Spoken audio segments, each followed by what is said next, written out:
Your worth consists in what you are, but not in what you have. मैं क्या हूं ये matter करता है, मेरे पास क्या है ये मैटर नहीं करता। थॉमस सिल्वा एडिसन।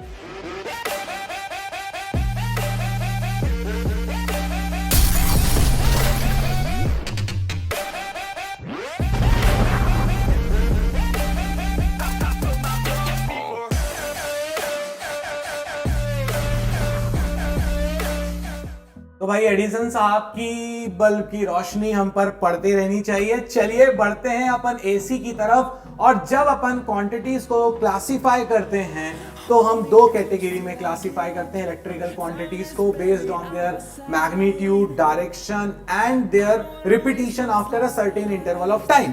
तो उस बेसिस पर अपन दो क्वांटिटीज, दो कैटेगरी में डिवाइड करते हैं। एक होती है हमारे पास डायरेक्ट क्वांटिटी में डायरेक्ट करंट और वोल्टेज। अब मैं यहां पर अगर क्वांटिटी वर्ड यूज करूं तो समझ जाना वो वोल्टेज और करंट दोनों के लिए बात कर रहा है। अगर मैं डायरेक्ट करंट कहीं पर बोलूं तो ये समझ जाना कि करंट के साथ साथ यहां वोल्टेज भी चल रहा है, ठीक है।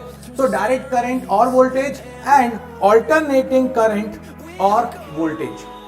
अब ये ऑल्टरनेटिंग और डायरेक्ट में क्या डिफरेंस है ये ध्यान से सुनना, क्योंकि कई बार यहां पर जो डिफरेंस दिए जाते हैं ना वो इनकम्प्लीट होते हैं। बहुत सारे लोगों तक नॉलेज पूरी तरह से पहुंच नहीं पाता जहां जाना चाहिए। तो देखो यार, डायरेक्ट बिल्कुल सिंपल बोलता है। डायरेक्ट क्या कहता है, मेरा मैग्नीट्यूड कांस्टेंट, मेरी डायरेक्शन कांस्टेंट। ना तो मेरा मैग्नीट्यूड बदलेगा ना ही मेरी डायरेक्शन बदलेगी। और अगर आपसे कोई कहे कि डायरेक्ट करंट का ग्राफ बनाकर दिखाइए, तो अगर मैं यहां पर करंट ले लूं, उसका मैग्नीट्यूड ले लूं विथ टाइम, तो जो ग्राफ आएगा वो इस तरह से कांस्टेंट आएगा। क्योंकि ना तो डायरेक्शन बदल रही है और ना ही मैग्नीट्यूड बदल रहा है।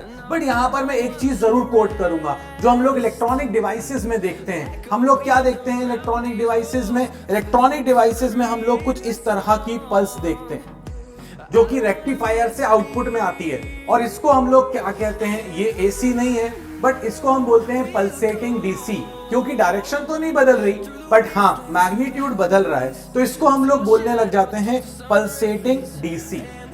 अब आ जाते हैं अपने चैप्टर के हीरो की तरफ। क्या कह रहा है ये हीरो अपन से? देखो यार, बहुत सिंपल वे में बहुत सिंपल सी बात बोल रहा है ये। ऑल्टरनेटिंग करंट और वोल्टेज कहता है कि भाई मेरा मैग्नीट्यूड जो है वो चेंज होगा, वेरी करेगा। मेरी डायरेक्शन भी वेरी करेगी, मतलब पहले क्लॉकवाइज था तो फिर एंटी क्लॉकवाइज हो जाएगा, फिर क्लॉकवाइज हो जाएगा, फिर एंटी क्लॉकवाइज हो जाएगा। और जो थर्ड चीज है जो बहुत सारे लोग बोलते नहीं है, this magnitude will repeat itself after a certain interval of time. अगर ये पीरियोडिकली अपने आप को रिपीट नहीं कर रहा है तो इसको एसी कहलाने का हक नहीं है। और जब हम आंख बंद करते हैं तो हमारे सामने एसी की सिर्फ एक ही चीज सामने आती है और वो कुछ ऐसा होता है, ये साइनोसॉइडल।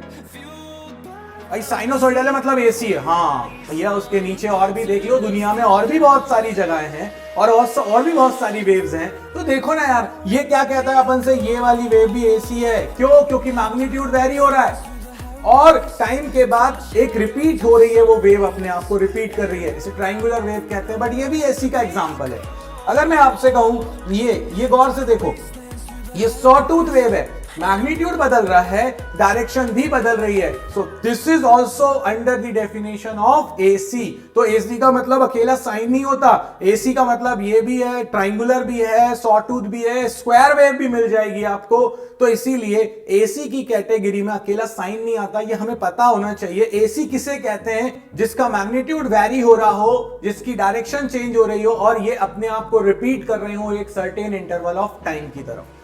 अब अपने पास आता है इक्वेशन ऑफ एसी। एक तरह से इन शॉर्ट अपन एसी जनरेटर ही देख रहे हैं, अलग अलग पार्ट्स की जगह पर सिंपल वे में एसी की इक्वेशन कैसे निकाली जा सकती है वो देख रहे हैं। अब आ रहा है हमारे पास इक्वेशन ऑफ ऑल्टरनेटिंग करंट और वोल्टेज। अब आपसे कहा गया कि ऑल्टरनेटिंग करंट निकालो तो भी यही करना है, ऑल्टरनेटिंग वोल्टेज निकालो तो भी यही करना है।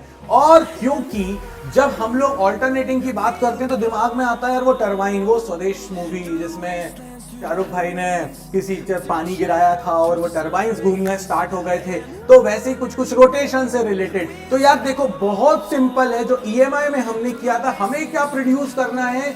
Electromotive force, EMF, AC voltage बनाकर लेकर आना है। और उसको प्रोड्यूस करने के लिए तुम्हें फ्लक्स बदलनी पड़ेगी। फ्लक्स क्यों? क्योंकि जब फ्लक्स बदलती है तभी तो ईएमएफ इंड्यूस होता है। तो यार बहुत सिंपल वे में सबसे पहले चाहिए अपन को एक मैग्नेटिक फील्ड, और मैग्नेटिक फील्ड अपन को मिलेगी किससे? मैग्नेट से। तो एक हो गया नॉर्थ, एक हो गया साउथ। अब इसके अंदर अपन किसी कंडक्टर को आगे पीछे तो घुमा नहीं सकते, इतना बड़ा स्पेस तो है नहीं, तो अपन क्या करेंगे, उसको घुमाएंगे, कॉइल लेंगे और उस कॉइल को घुमाना स्टार्ट करेंगे। जब अपन कॉइल को लेंगे तो सबसे पहले तो ये आ गई अपने पास एक कॉइल PQRS, गौर से देखो, ये हो गई आपके पास PQRS एक कॉइल, और इस कॉइल को अपन जब घुमाएंगे, मैंने कहा था EMI में जब भी इंड्यूस वोल्टेज के बारे में बात होगी, इंड्यूस EMF के बारे में जब भी बात होगी, तो पापा को याद करना पड़ेगा EMI के। याद है तुम्हें पापा कौन? जब मार पड़ती है तो याद किसकी आती है? जब दिन बुरे चल रहे होते हैं तो याद किसकी आती है? भाई पापा की। जब बुरा टाइम चल रहा होता है तो वही तो होते हैं जो अपन को निकाल कर लेकर आते हैं हर जगह से, नहीं होते क्या? मम्मी सपोर्ट करती है, बट वो धक्का देने वाले पीछे से जो लात पड़ती है ना, वो पापा की ही पड़ती है भाई। चलो आ जाओ वापस। तो यहाँ पर अपने पास जो सबसे पहली है कि यार यहाँ पर मैग्नेटिक फ्लक्स जो ईएमएफ इंड्यूस होगा वो कितना होगा, तो मैं वापस अपनी उस इक्वेशन पे आऊंगा पहले। तो मैंने कहा ईएमएफ तो according to Faraday second law E is equal to minus D phi by D T flux. Okay गुरु, आपको ये पता है ईएमएफ इंड्यूस का फॉर्मूला सेकंड लॉ के according E is equal to minus D phi by D T है। Problem मेरे सामने खड़ी हुई है कि मुझे फाई नहीं पता, तो फाई की डेफिनेशन पर आ जाओ। क्या फॉर्मूला था फाई का? देखो भाई, ये था फाई का फॉर्मूला अपने पास, phi is equal to NBA cos theta. Theta को ओमेगा टी लिख सकते हैं, कैसे लिख सकते हैं वो भी बता देता हूं। ओमेगा क्या होता है अपने पास? Angular velocity. Angular velocity is equal to angular displacement upon time. तो थीटा की वैल्यू आ जाएगी ओमेगा टी। अब इस फाई की वैल्यू को इसमें रख दो, जैसे ही आप इसमें प्लेस करेंगे इस वैल्यू को, आपके पास E इज इक्वल टू आ जाएगा minus D by D T of NBA। NBA क्यों? क्योंकि NBA cos omega T pi की वैल्यू है, NBA हो जाएगा बाहर, cos का डिफरेंशिएशन। तो मेरे प्यारे बायो वाले दोस्तों, d by D T of cos AT, अगर आपको cos AT का डिफरेंशिएशन करना है तो cos का डिफरेंशिएशन होता है माइनस साइन, अंदर जो भी लिखा है उसको वैसे ही लिख दो। बट यहां पर अकेला t नहीं है, अंदर साथ में t के साथ a बैठा हुआ है। तो जब भी कुछ ऐसा कांस्टेंट हो, तो जब अपन फंक्शन और फंक्शन का करते हैं, मैथ्स वाले इस बात को समझेंगे, बायो वाले इतना समझ लो कि अगर t के साथ कोई कांस्टेंट है तो उसको बाहर मल्टीप्लाई में लिख दो, दैट्स इट। तो ये हो जाएगा a sin ओमेगा t। अब अगर a sin AT, अब अगर यहां पर देखो तो यहां पर अंदर t के साथ कौन बैठा है? ओमेगा। अगर ओमेगा बैठा हुआ है तो ये ओमेगा आ जाएगा बाहर, तो NBA तो बाहर हो गया, cos ओमेगा टी का डिफरेंशिएशन हो गया माइनस साइन ओमेगा टी, और t के साथ ओमेगा था तो इनटू में आ गया ओमेगा। जैसे ही आया भाई अंदर मल्टीप्लाई किया, आ गया E is equal to NBA omega sine omega T. तो ये अपने पास EMF इंड्यूस की वैल्यू आ गई। साइन या cos के आगे जो लिखा होता है वो उसकी मैक्सिमम वैल्यू होती है। इस बात को कैसे समझा सकता हूं? इस बात को ऐसे समझाता हूं कि मैंने तुमसे कहा 2 sin थीटा लिखा हुआ है, y इज इक्वल टू, बताइए भाई मैक्सिमम वैल्यू ऑफ y क्या होगी? तो आप कहेंगे सर sin थीटा जब मैक्सिमम हो जाएगा तो y मैक्सिमम हो जाएगा। sin की मैक्सिमम वैल्यू होती है 1, तो 1 multiply by anything is always that thing. अब 2 इंटू 1 करोगे तो 2 ही आएगा ना, इसीलिए साइन या कॉस के आगे जो भी वैल्यू लिखी हुई है वो उसकी पीक वैल्यू होती है। तो यहां पर ये जो NBA है ये साइन के आगे है, मतलब ये EMF इंड्यूस की पीक वैल्यू है या मैक्सिमम वैल्यू है। तो इसको आप चाहे E मैक्स लिख दीजिए, E नॉट लिख दीजिए, जो आपका मर्जी हो। कई बुक्स E नॉट लिखती है, कई बुक्स EM लिखती हैं, एज यू विश। तो ये अपने पास आ जाएगा E is equal to E naught sine omega T. देखिए भाई लहराते हुए वो साइन की इक्वेशन आपके सामने प्रकट हो गई। करना क्या था? सबसे पहले E is equal to minus D phi by D T, और फाई की वैल्यू उसके अंदर रख दो, डेरिवेशन खत्म हो गया। EMF इक्वेशन निकल कर आ गई है जो AC EMF की इक्वेशन है। जैसे ही मेरे पास इक्वेशन निकल कर आई, अब मुझे चाहिए था करंट, क्योंकि वोल्टेज आप निकाल रहे हो तो करंट निकाल ही सकते हो। ओम साहब को याद कर लो, I is equal to E by R, E यानी EMF इंड्यूस, वही जो V है, V बाय R। तो V की वैल्यू रख दो, तो जो ये आ जाएगा EM by R sine omega T. EM by R को लिख दो I नॉट, मैंने कहा था साइन या कॉस के आगे जो वैल्यू होती है वो मैक्सिमम होती है।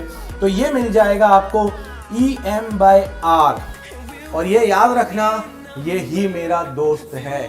सारी इक्वेशन है, यहां से बहुत सारी वैल्यूज ऐसे निकल कर आती हैं, ऐसे, ठीक है। और एक चीज और ध्यान रखना, जो भी ओमेगा के साथ है, जो भी टी के साथ है वो ओमेगा है, जो भी टी के साथ है वो ओमेगा है। ध्यान रखना इस बात को। अभी मैं कोट नहीं करूंगा, जब मैं न्यूमेरिकल करवाऊंगा तब मैं इसको कोट करूंगा। भाई 314 टी लिखा है, ओमेगा क्या है 314, टी के साथ जो था मैंने लिखा 50 पाई टी, कहीं लिखा हुआ है 50 पाई टी, ओ टी के साथ कौन है 50 पाई, ओमेगा है 50 पाई। तो ऐसे अपने पास ओमेगा सीधे सीधे निकल कर आ जाएगा। अगर मैं आपसे कहूं मुझे फ्रीक्वेंसी के टर्म्स में चाहिए, तो ओमेगा की जगह पर लिख दो 2 पाई एफ।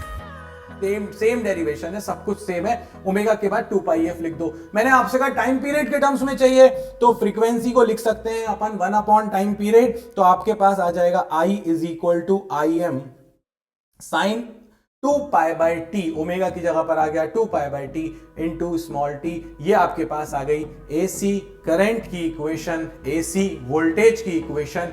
अभी बहुत सारी वैल्यूज निकालना बाकी हैं, उन पर बेस्ड कुछ छोटे छोटे से क्वेश्चंस करना भी बाकी हैं, बट वो हम करेंगे नेक्स्ट वीडियो में। इस वीडियो में तो हमने सिर्फ एसी की इक्वेशन निकाल कर ले आए हैं। हमारा हीरो अब पिक्चर में आ चुका है, एडिसन साहब की लाइट हम पर अब पढ़ना शुरू हो गई है।